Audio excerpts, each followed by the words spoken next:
It's another beautiful morning on our newspaper review, today being the 11th day of July 2023. And I bring to you this morning a Aljazirah newspaper. Some of the headlines I saw today are so important for us to look at together.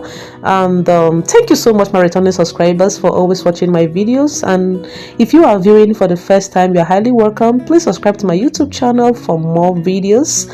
Yes, today our big news is economy. Others top agenda as PDP governors meet today. That story is on page 9 of Aljazirah newspaper. And we have another story here which says Tinubu's ECOWAS chairmanship reflects outstanding leadership. Gombe governor. That story is on page 20 of Aljazirah newspaper. And we have another story here which says subsidy removal. Monthly petrol consumption declines by 18.5 million liters. Of course, this fuel subsidy removal, it's really biting hard on Nigerian citizens. It has not been easy going to work. For those who are going to work, it has not been easy with them because the transportation fare is so high. And for those who have cars, some of them have parked their cars at home because of the cost of petrol, and I think that is the reason why there is a decline in petrol consumption, because a lot of vehicles are parked at home because of the high cost of fuel. And we have another story here which says 12 years on, inside into Freedom of Information Act. That story is on page 23 of Aljazirah newspaper this morning. And again, we have another story here which says 100 displaced as FCTA demolishes Gishiri village extension. Oh my goodness, I know this demolition is going to affect a lot of people.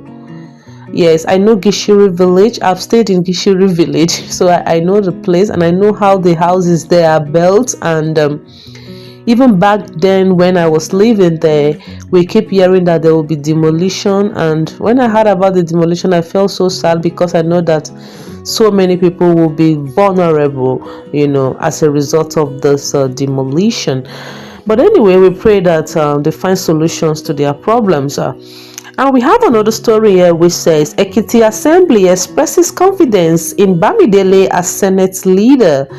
Like, seriously? Wow, congratulations to Bamidele. That story is on page 21 of Aljazirah newspaper this morning. And again, we have another story here which says Cabinet YPP writes Tinubu seeks 60% youth representation. Wow, that will be fine.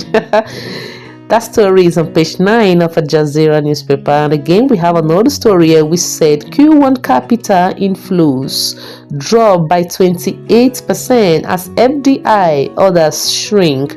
That story is on page 16 of Aljazirah newspaper this morning. And again, we have another story here which says income tax returns FIRS extends due dates for companies. That story is on page 15 of Aljazirah newspaper this morning. And these are all the stories, the headlines we have here on Aljazirah newspaper today. We hope that the meeting of the PDP governors that will be held today will be a success. And again, I think another story that captured my mind here is that of the demolition taking place in Gishiri village extension. I know that it will be so hard for people living there right now.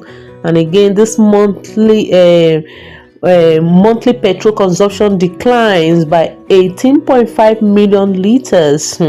Of course, we know that it's as a result of the subsidy removal, and we are still hopeful that the government will look into this issue of a subsidy and see how it doesn't continue to affect the citizens. So these are the headlines we have here from